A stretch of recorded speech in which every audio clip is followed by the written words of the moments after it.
Hello दोस्तों। बहुत अच्छा हो कि यदि किसी व्यक्ति को कभी हार्ट अटैक ही ना हो। कितना अच्छा हो कि कभी इस तरह की प्रॉब्लम्स के लिए कभी चिंता ही ना करना पड़े। आज हम आपको देंगे कुछ यूज़फुल टिप्स जो हार्ट अटैक के चांसेस को लगभग 90-95% तक कम करने में मदद करेंगे। ये यूज़फुल टिप्स कई बहुत कॉमन से हैं, कई थोड़े अनयूजुअल हैं, लेकिन ये आपको अगर आप रेगुलरली फॉलो करते हो तो हार्ट अटैक के चांसेस को काफ़ी हद तक कम करने में मदद करेंगे। आज का टॉपिक है best tips to never have a heart attack. आज का टॉपिक बहुत ज़्यादा यूजफुल है। हर एक पॉइंट जिस पर हम बात करेंगे उसको रिलीजियसली आपको फॉलो करना है। खासकर इसके लास्ट के 2-3 पॉइंट जहाँ पे हम आपको कुछ अनयूजुअल चीज़ें भी बताएंगे। टॉपिक पर जाने से पहले जो लोग हमारे चैनल पर नए हैं उन्हें रिक्वेस्ट करूँगा कि चैनल को सब्सक्राइब करें, वीडियोज़ को लाइक करें, शेयर करें, फॉलो करें, कमेंट करें, पूरा देखें। चलिए शुरू करते हैं इंपॉर्टेंट वीडियो। सबसे पहला ज़रूरी चीज़ है हार्ट हेल्दी डाइट रखिए। डाइट का हार्ट अटैक के कॉजेशन में बहुत इंपॉर्टेंट रोल है। लोग इसको अक्सर अंडर एस्टिमेट करते हैं। लोगों को ऐसा लगता है कि यार ये बेकार की बात है, हर चीज़ों को लाइफ में खाना चाहिए, जो मन करे वो खाना चाहिए, आदमी जीता है खाने के लिए, तो इसलिए जो मन करे खाता रहिए। पर इसकी वजह से होता ये है कि इसकी कीमत आपकी बॉडी को चुकानी पड़ती है, क्योंकि कई फूड प्रोडक्ट्स ऐसे हैं जो पिछले सेंचुरी में या पिछले कई सालों में बहुत ज़्यादा कॉमनली मार्केट होने लगे, लोग खाने लगे, लेकिन वो बॉडी के लिए हेल्दी नहीं होते। कई फूड प्रोडक्ट्स ऐसे हैं जो हमारी बॉडी उसके लिए डिज़ाइन ही नहीं है। बॉडी हज़ारों साल से एवोल्यूशन के दौरान वो चीज़ों को खाना नहीं उसकी आदत थी, अचानक ही वो चीज़ों को खाने की आदत पड़ने लग गई तो बॉडी उसके लिए हैबिचुएटेड नहीं होती। खासकर ग्रेन्स हैं, खासकर आपके जो आइसक्रीम्स, चॉकलेट्स, कैंडीज, पेस्ट्रीज है, ये सारी ऐसी चीज़ें जो पिछले 10-20-25 सालों में बनाने लगे, तो आपका बॉडी का मेटाबॉलिज्म जो है इस तरह से डिज़ाइन नहीं है कि ये सारी चीज़ों को आप पचा सको या इनसे कुछ फ़ायदा ले सको। चीनी भी उसमें एक ऐसी चीज़ है। शुगर भी जो है एक अननेचुरल प्रोडक्ट है। सालों से लोग इसे नहीं खाते थे, पिछले 30-40 साल, 50 साल या कुछ सालों से ये मार्केट में आने लगा है। तो इस तरह की चीज़ों को बॉडी को अक्सर पचाना बड़ा मुश्किल पड़ता है।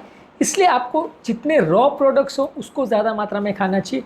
फ्रूट्स हैं, सब्जियां हैं, होल ग्रेन्स है, लीन या फैट फ्री प्रोटीन्स है और हेल्दी फैट्स ज़्यादा खाना चाहिए। Trans fat, saturated fats, cholesterol, sodium या नमक वाली चीज़ें और बहुत ज़्यादा शुगर वाली चीज़ें आपको नहीं खानी चाहिए।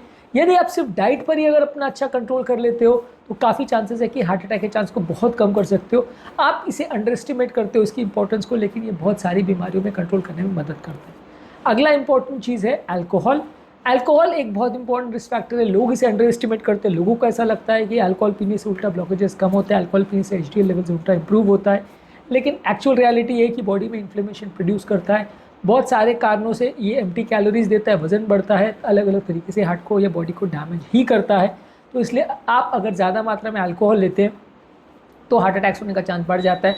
खासकर कई लोग के साथ जो अल्कोहल के साथ कुछ और स्नैक्स वगैरह भी लेते हैं तो वो एक एडेड प्रॉब्लम हो जाता है, क्योंकि ये एक्स्ट्रा स्नैक्स जो है वो एक्स्ट्रा कैलोरीज लेके आते हैं, बॉडी अक्सर उन्हें नहीं पचा पाती है, इसलिए ये आपके लिए हेडेक बन जाता है। ये सारे स्नैक्स बहुत हेल्दी नहीं हैं। ये सारे अल्कोहल के साथ लिए जाने वाली चीज़ें हेल्दी नहीं, अल्कोहल अपने आप में भी हेल्दी नहीं है, इसलिए इसे अवॉइड करेंगे तो हार्ट अटैक का रिस्क कम हो जाएगा। स्मोकिंग और तंबाकू भी एक इंपॉर्टेंट रिस्क फैक्टर है। स्मोकिंग और तंबाकू लेने वाले लोग को अक्सर हार्ट अटैक का चांस ज़्यादा होता है।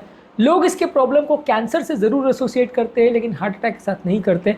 यंग पेशेंट्स में हार्ट अटैक होने का सबसे इंपॉर्टेंट कारण, इवन बिना ब्लॉकेज वाले पेशेंट में भी हार्ट अटैक होने का सबसे इंपॉर्टेंट कारण स्मोकिंग है।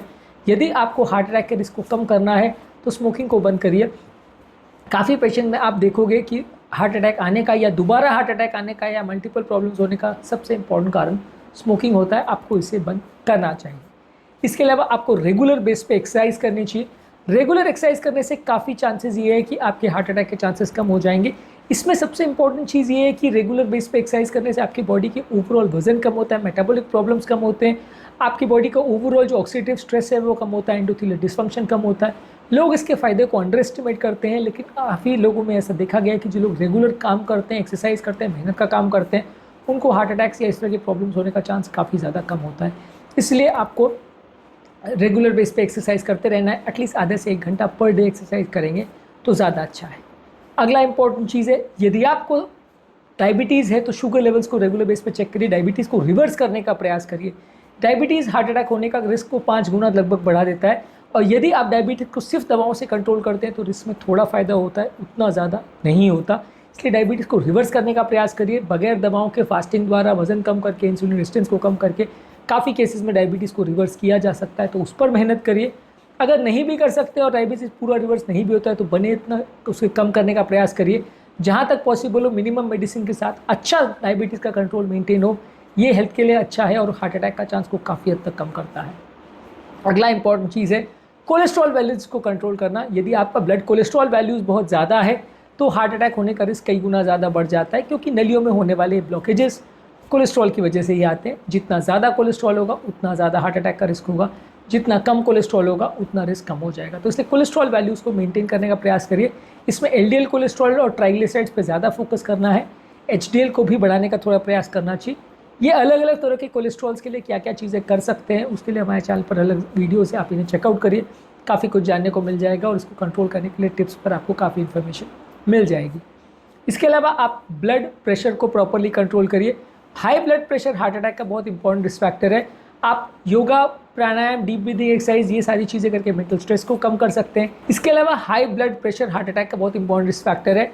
दवाइयों के द्वारा, लाइफस्टाइल मॉडिफिकेशन द्वारा, खाने पीने में चेंज करके और रेगुलर ब्लड प्रेशर को मॉनिटर करके आप इसे अगर अच्छी तरह से कंट्रोल करते हैं तो 50 से 70% केस में हार्ट अटैक का रिस्क को कम करता है। काफ़ी स्टडीज़ में शो किया है कि इवन 10 मिलीमीटर भी अगर आप ब्लड प्रेशर को कंट्रोल कर लेते हो तो इससे भी बहुत सिग्निफिकेंट फ़र्क पड़ता है और इससे भी हार्ट अटैक का रिस्क लगभग 20-25% तक कम हो जाता है। कार्डियोवास्कुलर प्रॉब्लम्स और हार्ट फेलियर का रिस्क भी बहुत कम हो जाता है। अगला इंपॉर्टेंट चीज़ है कि आपको रेगुलर हेल्थ चेकअप्स करते रहना है। यदि आपको कोई सिम्टम्स ना भी हो तो भी हर साल में एटलीस्ट एक बार चेकअप करते रहना चाहिए। बहुत सारी बीमारियां जो हार्ट अटैक करती है, जैसे कि बीपी, शुगर, कोलेस्ट्रॉल या किडनी की बीमारियां हैं, ये सारी बीमारियां अक्सर एसिम्प्टोमेटिक होती हैं, आपको इनका पता नहीं चलता है। पता तब चलता है जब आप इसके लिए जांच कराते हो। अक्सर लोग इसके लिए जांच कराते नहीं हैं, और यदि आप जांच नहीं कराते हो तो आपको अक्सर तब पता चलता है जब बहुत लेट हो चुका होता है। इसलिए रेगुलर हेल्थ चेकअप्स बहुत ज़्यादा इंपॉर्टेंट है आपकी इस तरह की प्रॉब्लम्स को कम करने के लिए। जितना फ्रीक्वेंटली आपके चेकअप्स होंगे और जितने अच्छी तरह से आपके चेकअप्स होंगे उतना आपको फ़ायदा होगा। मैं ऐसा नहीं कह रहा हूँ कि हर संभव टेस्ट कराते रहें, उस पर भी हमने एक सेपरेट वीडियोस किया है कि आपको कौन कौन से टेस्ट कराने चाहिए, लेकिन जो ज़रूरी टेस्ट हैं वो एटलीस्ट फ्रीक्वेंटली या साल में एक बार होने चाहिए। इसके अलावा आपके डॉक्टर्स ने आपको जो रिकमेंडेशंस दी है उन्हें प्रॉपरली फॉलो करिए, चाहे वो डाइट से संबंधित है, रिस्क फैक्टर संबंधित है, खाने पीने से संबंधित है या आपके ओवरऑल दवाइयों से संबंधित है। ये सारे ही जो रिकमेंडेशंस आपको आपके डॉक्टर्स दे रहे हैं उन्हें फॉलो करिए। अक्सर लोग इसे इग्नोर कर देते हैं कि उनको ऐसा लगता है कि डॉक्टर का काम ही बोलते रहना, उसे इग्नोर करना लोग अपनी शान समझते हैं। अक्सर इसकी वजह से प्रॉब्लम्स बढ़ जाती है। इसलिए आपको रेगुलरली इस पर ध्यान रखना है कि आपके डॉक्टर्स ने आपकी हेल्थ के हिसाब से क्या रिकमेंडेशन दिए हैं, उन्हें प्रॉपरली फॉलो करिए। और लास्ट में 2-3 हम आपको ऐसे टिप्स देंगे जो अक्सर लोग इसके साथ कोरिलेट नहीं करते हैं, लेकिन इसका भी बहुत ज़्यादा इंपॉर्टेंस है और हार्ट अटैक से बचने में या सही समय पर सही तरह से उसको मैनेज करने में आपकी बहुत ज़्यादा मदद करता है। इसमें नंबर 1 चीज़ है पेशेंट एजुकेशन। कई बार लोगों को ऐसा लगता है कि यार ये तो डॉक्टरों के मतलब की चीज़ है, इसको हम जान के क्या करेंगे, हमको क्या लेना देना उसके सिम्टम्स से, हमको क्या लेना देना, जब बीमारी होगी तब डॉक्टर्स मैनेज कर लेंगे। पर पेशेंट एजुकेशन बहुत इंपॉर्टेंट चीज़ है, जिससे आप बहुत सारे हार्ट अटैक्स या इस तरह की चीज़ों को पिकअप कर सकते हैं।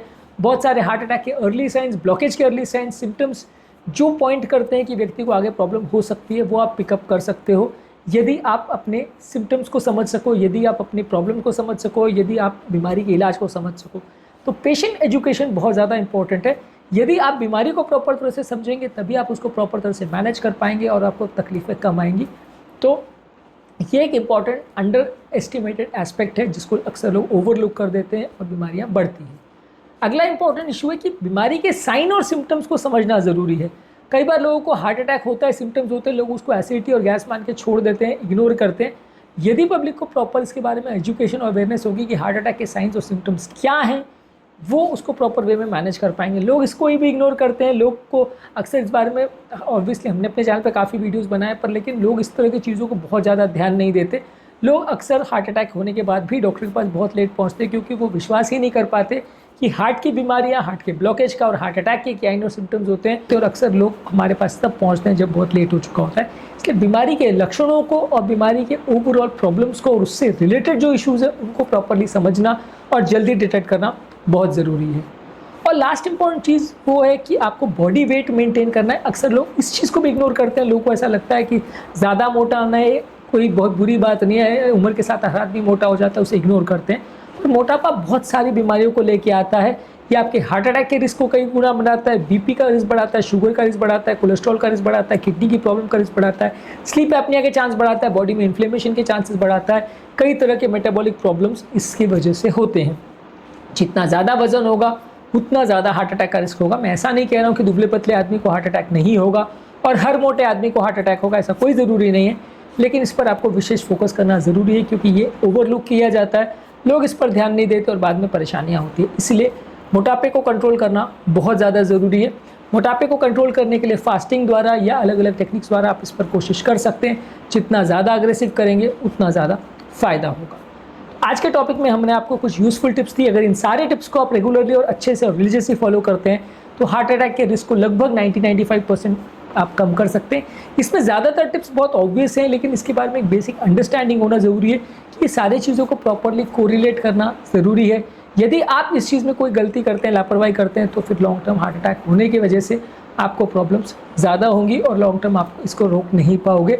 आप कितनी भी कोशिश करो, यदि रिस्क फैक्टर्स पर या सारे एस्पेक्ट्स पर आप फोकस नहीं करते हो तो हार्ट अटैक का रिस्क कम नहीं होगा।